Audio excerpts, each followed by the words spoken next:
આજે આપણે હિન્દીની અંદર સરસ મજાનો ટોપિક છે શુદ્ધ અને અશુદ્ધ વાક્ય, જે તમારી પુસ્તકની અંદર પેજ નંબર 20 ઉપર આપેલું છે. એમાંથી આજે આપણે આ લેક્ચરની અંદર ભણવાનું છે પેજ નંબર 20 ઉપર.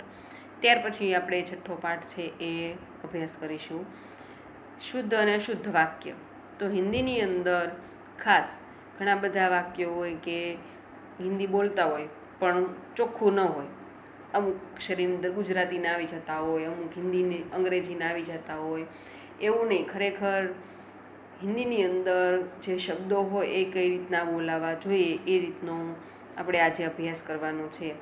વાક્યો છે, ઉદાહરણો છે સરસ મજાના આપેલા, તમને એક્ઝામની અંદર પણ એ 2-3 માર્કમાં પૂછાય છે. તો આપણે એ જોઈએ.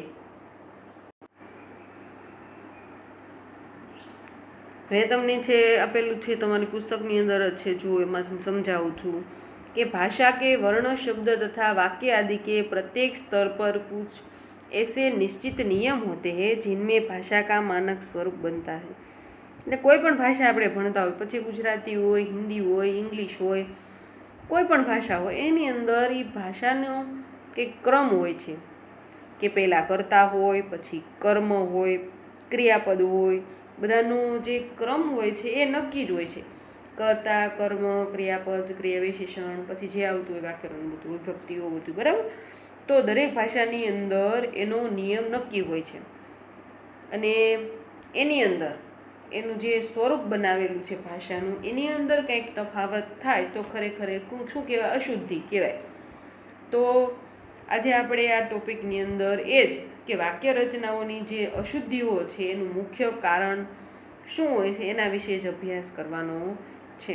કે વ્યાકરણના નિયમો પ્રમાણે એ વાક્યની અંદર જ્યારે અશુદ્ધિ હોય ત્યારે એને અશુદ્ધ વાક્ય છે એ કહેવામાં આવે છે. अतः हमें बोलने या लिखने के समय उस बात का ध्यान रखना चाहिए कि हमारे द्वारा जो कुछ कहा या लिखा जाए वह बिल्कुल स्पष्ट, सार्थक और व्याकरण की दृष्टि से शुद्ध हो. આપણે એવું કહીએ કે છોકરો હોય અને એમ બોલે, મેં અકેલી ખડી થી. ખોટું પડે ને, કારણ કે પુલ્લિંગ હોય તો પુલ્લિંગ પ્રમાણે વાક્ય બોલાવવું જોઈએ, મેં અકેલા ખડા થા. સ્ત્રીલિંગ પ્રમાણે વાક્ય બોલાવવું ન જોઈએ. એ શું કહેવાય? વ્યાકરણ પ્રમાણે એ અશુદ્ધ વાક્ય કહેવાય. એવા ઘણા બધા ઉદાહરણો સરસ મજાના છે, ખૂબ સમજાઈ જાય એવા જોઈએ આપણે. એમાં પેલું છે કે પદક્રમ સંબંધી નિયમ. ચોપડી खुली રાખજો તમારી. वाक्य में प्रयुक्त होने वाले विभिन्न पदों को एक सुनिश्चित क्रम में रखने से वाक्य रचना शुद्ध होती है. मैं तमने हमारा बात करी थी कि हिंदी में पदक्रम संबंधी नियम निम्नलिखित है. निम्नलिखित नीचे प्रमाणेना छे. वाक्य में पहले कर्ता, फिर कर्म, उसके बाद अंत में क्रिया आते हैं. उदाहरण कि जितेंद्र क्रिकेट खेलता है, तो कर्ता, फिर कर्म, फिर क्रियापद. कर्ता એટલે જીતેન્દ્ર, ક્રિકેટ એટલે જીતેન્દ્રનું જે કર્મ છે શું છે? ક્રિકેટનું. અને ક્રિયાપદ એટલે ખેલતા. હવે શું કહે છે બીજામાં અંદર કે कर्ता और कर्म को छोड़कर शेष कारक प्रायः कर्ता और कर्म के बीच स्थित होते हैं. उदाहरण, माँ अपने पुत्रों के लिए खाना बनाती है. संप्रदान, संप्रदान એટલે કઈ વિભક્તિ થાય? ચોથી વિભક્તિ. माँ अपने पुत्रों के लिए, हिंदी अंदर पण विभक्ति आवे छे. माताजी चाकू से फल काटती है, कारण के हिंदी अंदर पण समास भणवाना छे. एमां पण तत्पुरुष समास आवे छे. तत्पुरुष समास ज्यां होय ત્યાં વિભક્તિઓ યાદ રાખવી જ પડે. એટલે હિન્દીમાં પણ વિભક્તિઓ છે, એના પ્રત્યય પણ આપણે જોવાના છે. माताजी चाकू से फल काटती है. चाकू से करण विभक्ति. करण विभक्ति એટલે ત્રીજી વિભક્તિ. નામ તમને કીધા છે ને યાદ રાખવાના. કર્તા, કર્મ, કરણ, સંપ્રદાન, અપાદાન, પછી સંબંધક અને અધિકરણ. 7 વિભક્તિના નામ મોઢે યાદ રાખી જ લેવાના. पेड़ से पत्ते गिरते हैं. અપાદાન 5મી વિભક્તિ છૂટું પડવાની. આપણે એક સંસ્કૃતમાં શું વાક્ય બને? વૃક્ષાત પર્ણમ પતતિ. હિન્દીમાં શું વાક્ય બને? पेड़ से पत्ते गिरते हैं. વૃક્ષ પરથી પાંદડું પડે છે. 3 ભાષા થઈ ગઈ. ત્યાર પછી 7મી વિભક્તિ અધિકરણ, એમાં શું વાક્ય બને કે લડકે मैदान में क्रिकेट खेलते हैं। હવે આની અંદર શું જોવાનું છે આપણે કે कुछ स्थलों पर ये कारक कर्म के बाद भी प्रयुक्त हो जाते हैं, जैसे प्रियंदा ने मनमोहन को सिर से पैर तक देखा। એટલે ટૂંકમાંની અંદર એવું કહેવા માંગે છે કે ઘણી વખત કર્તા, ત્યાર પછી કર્મ, ત્યાર પછી ક્રિયાપદ, એ ક્રમની અંદર કદાચ થોડો ઘણો ફેરફાર થઈ જાય, પરંતુ એ કંઈ અશુદ્ધ વાક્ય એ રીતે બની જતું નથી। ત્યાર પછી ત્રીજું છે કે પ્રશ્નવાચક પદ પ્રશ્ન કે વિષય से ठीक पहले प्रयुक्त होता है। એ તો ખ્યાલ જ છે તમને, બરાબર, કે અંગ્રેજીની અંદર પછી સંસ્કૃતની અંદર તો ક્યારેક ક્યારેક હોય છે, પરંતુ અંગ્રેજીની અંદર મોટા ભાગે અને હિન્દીની અંદર એ પ્રશ્નાર્થવાચક જે શબ્દ હોય એ પહેલાં આવે એવું કહેવા માગે છે આની અંદર। એટલે હિન્દીની અંદર તમે જ્યારે પ્રશ્નાર્થ વાક્ય બનાવો ત્યારે એ પ્રશ્નાર્થ વાક્ય જે છે એ ખરેખર જે વિષય છે એની પહેલાં આવે, એટલે કે अपराधी का पता चला। બીજો પ્રશ્ન આપેલો છે અહીંયા, क्यों यह सम्राट अशोक की राजमुद्रा है।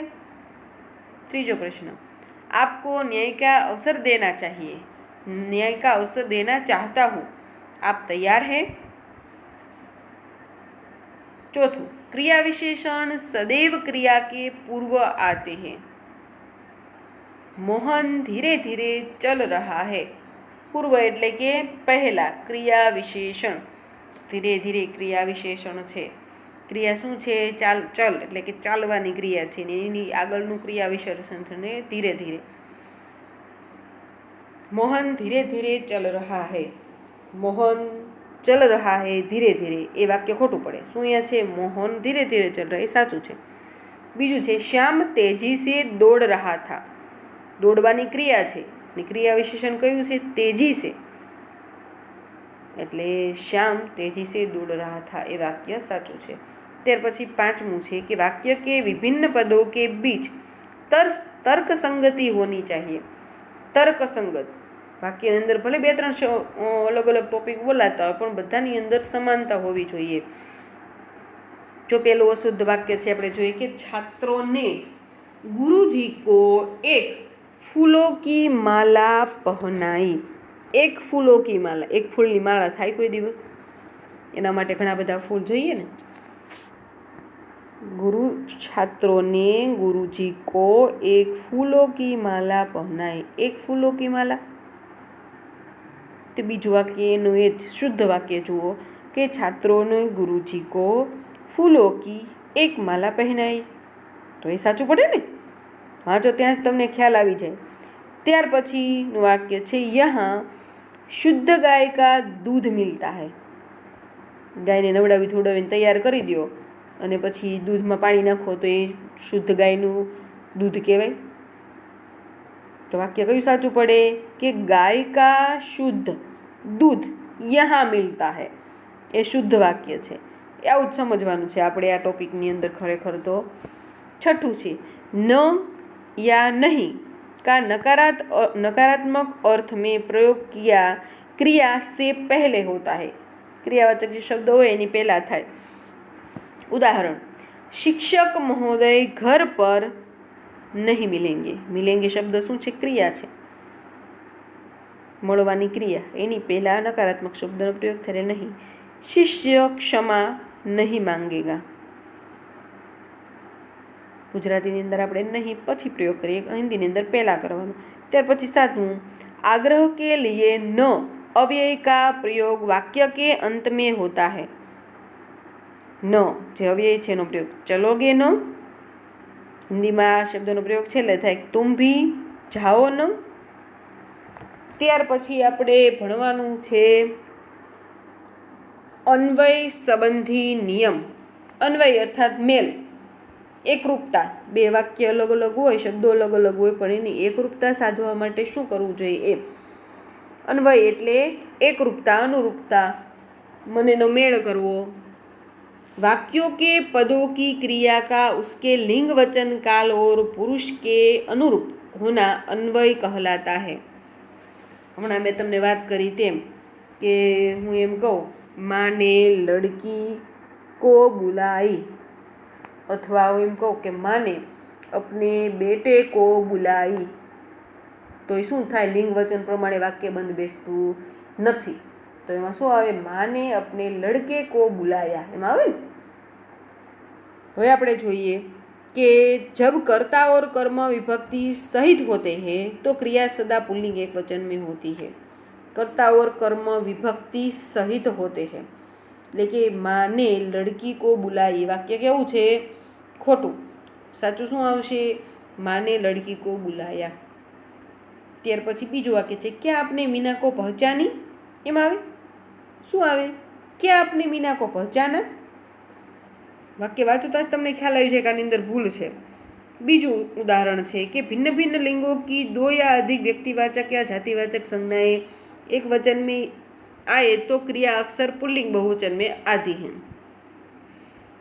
दो या अधिक व्यक्तिवाचक या जातिवाचक संज्ञाएं एक वचन में आए एटले कि राम, लक्ष्मण और जानकी वन में गए। पुल्लिंग बहुवचन थई गयुं, वन में गए। गाय और बैल चर रहे हैं। राजा और रानी नगर में गए। जंगल में भालू, शेर और लोमड़ी रहते हैं। तीजू छे, यदि कर्ता का लिंग अज्ञात हो तो क्रिया पुल्लिंग में प्रयुक्त होती है। उदाहरण, अज्ञात एटले खबर न होय कर्तानुं लिंग कयुं छे, तो शुं आवे? तुम्हारा खर्चा कौन चलाता है? चौथुं, आदर अर्थक एक वचन कर्ता के लिए क्रिया बहुवचन में प्रयुक्त होती है। आदर अर्थक, गांधी जी महान नेता थे, बहुवचन थी गयुं ने, गांधी जी महान नेता थे।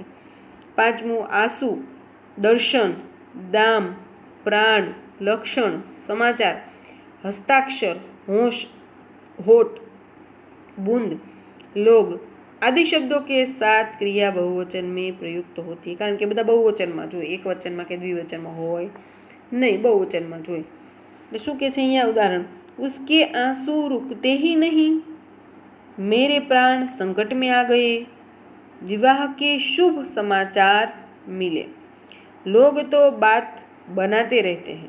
आ बधा उदाहरणों छे, एनी सिवाय पण घणा उदाहरणों તમે બનાવી શકો છો। छठુं કે प्रत्येक हर एक आदि शब्दों के साथ आने वाले संज्ञा शब्दों का प्रयोग एक वचन में होता है। આપણે વાત કરતા હતા, छठो टॉपिक है कि प्रत्येक हर एक या आदि शब्दों के साथ आने वाले संज्ञा शब्दों का प्रयोग एक वचन में होता है। प्रत्येक, हर एक आ बधा शब्दों है एनी साथेनी वात है कि एनी साथे आववाळा संज्ञा शब्दों का प्रयोग हमेशा एक वचन में थाय छे। एटले कि जो अहींया खोटुं वाक्य साचुं वाक्य तमने उदाहरण आपेला छे, क्लास में प्रत्येक लड़के उत्तीर्ण होंगे, प्रत्येकनी साथे शुं आवे कि क्लास में प्रत्येक लड़का उत्तीर्ण होगा। प्रति प्लस एक एटले त्यां एक वचन ज आवे, एटले शुं कहे छे? प्रत्येक लड़का आवे, लड़के तो बहुवचन थई जाय, प्रत्येक लड़का उत्तीर्ण होगा। बीजू छे, हर एक मजदूर अफसर से मिले, तो शुं आवे अहींया? हर एक मजदूर अफसर से मिला, कारण के एक ज अफसर ने मेळ्यो तो एटले शुं आवे? मिला। आपके भाषण के एक शब्द तुले हुए थे, तो शुं आवे? तुले हुए नो आवे, शुं आवे त्यां? आपके भाषण का एक शब्द तुला हुआ था। 7, संज्ञा के लिंग के अनुसार ही सर्वनाम का प्रयोग किया जाता है। तुम्हारी स्कूल अच्छी कहाँ है आवे कि तुम्हारा स्कूल आवे, शुं आवे? तुम्हारा स्कूल अच्छा है। त्यार पछी आपणे जोईए कि यह मेरी कॉलेज है, तो शुं आवे? यह मेरी कॉलेज है आवे, एमनो आवे, शुं आवे साचुं वाक्य? यह मेरा कॉलेज है। पछी उसका देह दुर्बल है, उसका देह आवे, शुं आवे? स्त्रीलिंग पुल्लिंग प्रमाणे शब्दों में बोली एमां फेरफार थाय ने, उसकी देह दुर्बल है, उसकी शब्द आवे। त्यार पछी छे उनका आवाज कोमल है, तो पुल्लिंग ने स्त्रीलिंग में कांई फेरवीए कांई, तो शुं आवे? उनकी आवाज कोमल है। ત્યાર પછી 8મો टॉपिक છે કે संज्ञा के लिंग के अनुसार ही विशेषण का प्रयोग किया जाता है। એ તો સાચી વાત છે ને કે સંજ્ઞાનું જે લિંગ હોય એ પ્રમાણે વિશેષણનો પણ પ્રયોગ કરવાનો હોય। તો મોસમ શબ્દ છે તો મોસમનું લિંગ શું છે? પુલ્લિંગ, બરાબર। તો પુલ્લિંગ પ્રમાણે જેનું વિશેષણ બને ને, તો આજ મોસમ સુહાવની હે કરી નાખીએ તો નો ચાલે। શું આવે? आज मौसम सुहावना है। आजकल कपास महंगा है, तो शू आवे? कपास स्त्रीलिंग है। आजकल कपास महंगी है। उसका नाक लंबा है, तो शू आवशे त्यां? नाक शू छे? स्त्रीलिंग है, तो शू आवे त्यां? उसकी नाक लंबी है, तो उसकी आवे। पीतल पीली होती है, तो पीतल शू छे? पुल्लिंग है, तो शू आवे त्यां? पीतल पीला होता है। त्यार पछी 9मो छे कि संज्ञा के लिंग के अनुसार ही क्रिया का प्रयोग किया जाता है। क्रिया लिंग वचन प्रमाणे ज क्रिया पण चाले। तो कि मेरी आम सड़ी हुई है, हमणां वात करीए आपणे तेम, तो शुं आवशे त्यां? पुल्लिंगवाचक शब्द छे कि मेरा आम सड़ा हुआ है। तुमने झूठ क्यों बोली? एमां शुं आवे? तुमने झूठ क्यों बोला? आत्मा नहीं मरता, आत्मा नहीं मरती। बर्फ 1 रुपये किलो बिकता है। स्त्रीलिंगवाचक शब्द है ने, तो बर्फ 1 रुपये किलो बिकती है। त्यार पछी संज्ञा के लिंग के अनुसार ने घणा बधा शब्दों एवा पण होय कि जे आपणे रोजे रोज बोलता होय, लिंग परिवर्तन करी नाख्युं होय तो आपणे एम ज बोल्या राखीए, पण खोटुं होय तो खोटुं, एवुं पण बने। तो संज्ञा के लिंग के अनुसार ही, परंतु व्याकरणनी दृष्टिए खोटुं छे। तो संज्ञा के लिंग के अनुसार ही संबंध विभक्ति का की का प्रयोग किया जा सकता है। का की तमने एम थाय के का की संबंध विभक्ति में क्या थी, परंतु आपणे छठी विभक्ति छे ए शुं छे? नोनी नुना, ए गुजराती में।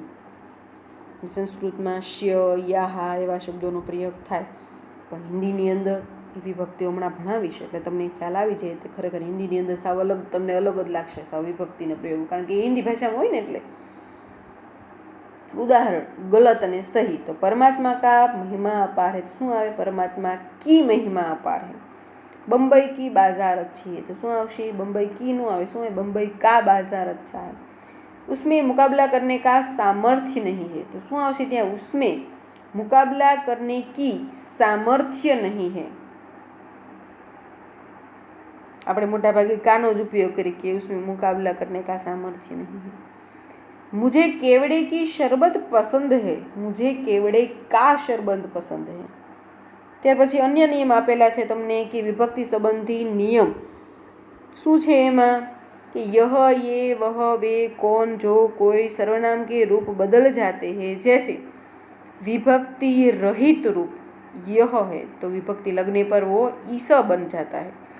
આવી રીતે તમને જો 7 શબ્દ છે આપેલા છે, વાંચી લેવાના। એ પ્રમાણે આપણે ઉદાહરણ જોઈએ જે વિભક્તિના રૂપો, વિભક્તિ રહિત અને વિભક્તિના પ્રત્યે लाग्या પછીના રૂપ જે બને છે, બે તમને પેજ નંબર 22 નીચે આપેલા છે। એ પ્રમાણે આપણે ઉદાહરણ આપેલા છે એ જોઈએ। તો શું છે? यह घर में कौन रहता है, એવું હોય વાક્ય। શું હોય?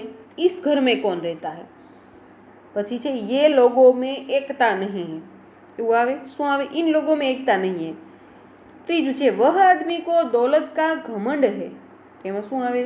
उस आदमी को दौलत का घमंड है। चौथું वाक्य છે वे लोगों को अनाज चाहिए, तो शुं आवे त्यां साचું? उन लोगों को अनाज चाहिए। आप कौन को बुलाते हैं, एम आवे। शुं आवे? आप किसको बुलाते हैं अथवा किसे बुलाते हैं। त्यार पछी छे ये थैलिया कौन की है, शुं आवशे त्यां? ये थैलिया किन की है। जो को पुकारूं वही आवे, जिसको पुकारूं वही आवे। जो लड़कों को जाना हो वे तैयार हो जाए, तो जो लड़को आवे, शुं आवे? जिन लड़कों को जाना हो वो तैयार हो जाए। कोई का पेन यहाँ रह गया, तो शुं आवशे त्यां? किसी का पेन यहाँ रह गया है। हिंदी में तमे पेन कोटनी खोणी होय तमे बाजू में पड़ी होय बधा उभा थईने कहे छे कि किसी का पेन यहाँ रह गया है, किसका है, एवी रीतना कहो ने हिंदी में। त्यार पछी ख, आनी अंदरथी न पूछाशे સહી ગલત વાક્ય એટલે આખું ટોપિક જે છે 3-4-5 પેજનું એ બધું આપણે એકવાર વિડીયો પૂરો થાય, વિડીયોમાં તમે પોચું પુસ્તક લઈને બેઠા થશો અને વિડીયો તે પૂરો થાય ત્યાર પછી ફરી એકવાર આપણે પહેલેથી છેલ્લે સુધી વાંચી લેવાનું. ख, संज्ञा में प्रत्यय अलग से और सर्वनाम में प्रत्यय साथ में लिखा जाता है. संज्ञा में प्रत्यय अलग से और सर्वनाम में प्रत्यय साथ में लिखा जाता है. याद રાખવાનું. સંજ્ઞા કોને કહેવાય? નામ. ઈસ, ઈન, ઉન, આપ આ બધી સંજ્ઞાઓ છે, એની સાથે પ્રત્યય કોઈ દિવસ લાગે નહીં, પરંતુ સર્વનામ જે છે सर्वनाम में प्रत्यय साथ में लिखा जाता है. सर्वनाम जे छे एमां प्रत्यय साथ में लखवानो होय छे. जिसको, किसी का, किसको आ बधा जे छे एनी साथे प्रत्यय छे साथे आवे छे. बीजू ग छे कि पुरुषवाचक सर्वनाम के बाद उसी व्यक्ति का यदि फिर से निर्देश करना हो तो अपना, अपनी, अपने आदि सर्वनामों का प्रयोग करना चाहिए. कि मैं मेरा काम करता हूँ. શું છે અહીંયા? अपना, अपनी, अपने सादी सर्वनामों का प्रयोग करना चाहिए. પોતાના માટે જ કીધું કે मैं मेरा काम करता हूँ એમ વાક્ય બોલો તો એની બદલે સાચું નામ શું આવે? मैं अपना काम करता हूँ. वे उनकी धुन में व्यस्त है तो શું આવશે? वे अपनी धुन में मस्त है. तुम तुम्हारे घर जाओ ત્યાં શું આવશે? तुम अपने घर जाओ. ત્યાર પછી બીજો ટોપિક છે જો શબ્દો का उचित प्रयोग कीजिए. शुश्रूषा એનો અર્થ શું થાય? સેવા. शब्द के अर्थ के संबंध में शब्द का वाक्य प्रयोग होना चाहिए. शुश्रूषाનો અર્થ થાય છે સેવા, પણ માત્ર સેવા શબ્દ પૂરતો એ સીમિત નથી, એનો વિશાળ અર્થ છે કે હમે अपने माता पिता की शुश्रूषा करनी चाहिए. વાક્ય ખોટું છે તો ત્યાં શું આવશે? हमें अपने माता पिता की सेवा करनी चाहिए. કારણ કે શુશ્રુતા શબ્દ છે એનો અર્થ સેવા જ થાય છે, પણ એનો અર્થ વિશાળ છે કે રોગી વ્યક્તિઓ જે છે, ખરેખર જેને અસાધ્ય રોગો થયેલા છે, જે ગરીબ છે, એવા માણસોની જ્યારે સેવા કરવાની હોય, જે આપણે લાગતા વળગતા નથી એવા માણસોની જ્યારે સેવા કરવાની હોય ત્યારે એને શુશ્રૂષા કહેવાય. પણ મમ્મી પપ્પાની સેવા કરવાની હોય તો એ સેવા જ કહેવાય, ત્યાં શુશ્રૂષા શબ્દ આવે નહીં. ત્યાર પછી इस समय उनकी आयु 70 वर्ष है. આયુનું કહેવાય, ત્યાં શું કહેવાય? ઉમ્ર કહેવાય. ત્યાર પછી आयु शब्दનો અર્થ થાય છે જીવન કી પૂરી ગણના કો કહેતે હૈ. આખા જીવનની પૂરી ગણતરી થાય તેને. ત્યાર પછી તલવાર એક ઉપયોગી અસ્ત્રનું આવે, શું કહેવાય એને? શસ્ત્ર કહેવાય. ત્યાર પછી બીજું છે દો બલાઘાતો કા લગાતાર પ્રયોગ નહીં કરના ચાહીએ. બલાઘાત आता जाता. इसे बावजूद भी वह आता जाता रहा. इसे बावजूद વાક્ય અટપટું લાગે ને, કારણ કે ખોટું છે. સાચું વાક્ય શું છે? इसके बावजूद वह आता जाता रहा. ત્યાર પછી જો તમને ત્રીજો ટોપિક અહીં આપેલો છે કે શબ્દ કા નિરર્થક પ્રયોગ નહીં કરના ચાહીએ. યાની માત્ર કેવલ છાત્રો કે લીએ. આ શબ્દ કેવો છે? વાક્ય અશુદ્ધ છે. ત્યાં આપણે સરસ મજાનું વાક્ય બનાવી શકીએ. કેવલ છાત્રો કે લીએ, માત્ર છાત્રો કે લીએ, બે અલગ અલગ વાક્યો છે, ભેગા નથી. આપકા ભવદીય અશુદ્ધ છે, ત્યાં શું આવે? આપકા અથવા ભવદીય, બેમાંથી એક જ શબ્દ આવે, કારણ કે બેનો અર્થ સમાન છે એટલા માટે થઈને. ત્યાર પછી ઉદાહરણ તમને આપેલું છે અહીંયા મુહાવરોનો ઉપયોગ કરતા. ઉસકે મુંહ સે ફૂલ ગીરતે હે. તો ફૂલનો ફૂલ છે પણ ગીરતે શબ્દ નો આવે, શું આવે ત્યાં? જડતે હે આવે. સર્વ કો દૂધ ખિલાકર અચ્છા કામ નહીં કર રહે. સર્વ કો ઉદાહરણ સાચું શું આવશે કે સર્વ કો દૂધ પિલાકર અચ્છા કામ નહીં કર રહે. ખિલાકર દૂધ છે એ ખવડાવવાનું હોય, પીવડાવવાનું હોય, એટલા માટે એ પેલું વાક્ય ખોટું છે ને બીજું સાચું છે. ત્યાર પછી કહે છે કે અપને નામ કે સાથ શ્રી શબ્દ કો છોડકર વાક્ય लिखना चाहिए. मेरा नाम श्री મહેશભાઈ હે. યાદ રાખજો, પોતાનું નામ જ્યારે લખતા હોય ત્યારે શ્રી નહીં લગાડવાનું. મેરા નામ મહેશભાઈ, મારું નામ મહેશભાઈ છે, વાક્ય સાચું છે. ત્યાર પછી સ્વાધ્યાય છે, આપણે જોઈ લઈએ.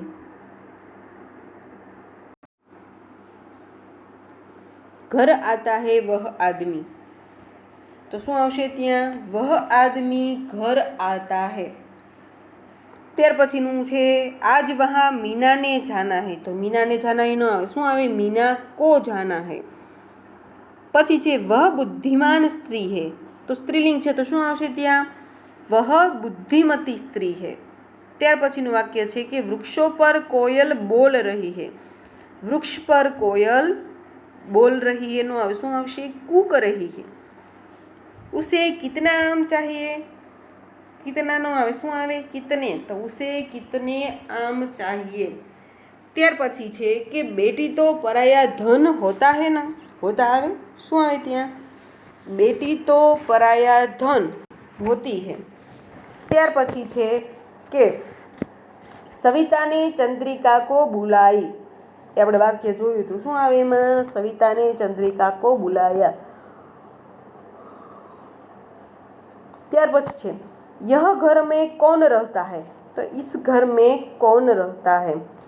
ત્યાર પછીનું વાક્ય છે કે રઘુવીર કો એક લડકી હુઈ હે, તો શું જવાબ આવશે એનો? શુદ્ધ વાક્ય રઘુવીર કે એક લડકી હુઈ હે. ત્યાર પછીનું વાક્ય છે કે મેરા નામ શ્રી મનોજ કુમાર હે, તો આપણે હમણાં જોયું હતું ને કે સ્ત્રી પોતાના નામની આગળ લગાવવાનું નહીં, પોતે જ્યારે બોલતા હોય ત્યારે, તો શું કરવાનું? મેરા નામ મનોજ કુમાર હે, એવી રીતના કહેવાનું. એ વ્યાકરણની દ્રષ્ટિએ શુદ્ધ છે, એમ, બીજું કંઈ નહીં. આપ યહાં બેઠો, તો શું આપણે માનવાચક શબ્દ કહીએ? આપ યહાં બેઠીએ. વહ બડા ચાલાક હે, બડા નહીં, બડાને બદલે શું કરવાનું? બહુત લખવાનું. વહ બહુત ચાલાક હે. ત્યાર પછી વાક્ય છે યદ્યપિ વહ નિર્ધન હે પરંતુ ઈમાનદાર હે, ઈમાનદાર હે. ત્યાં પરંતુની બદલે શું લખવાનું? ફિર ભી, કે यद्यपि वह निर्धन है फिर भी ईमानदार है.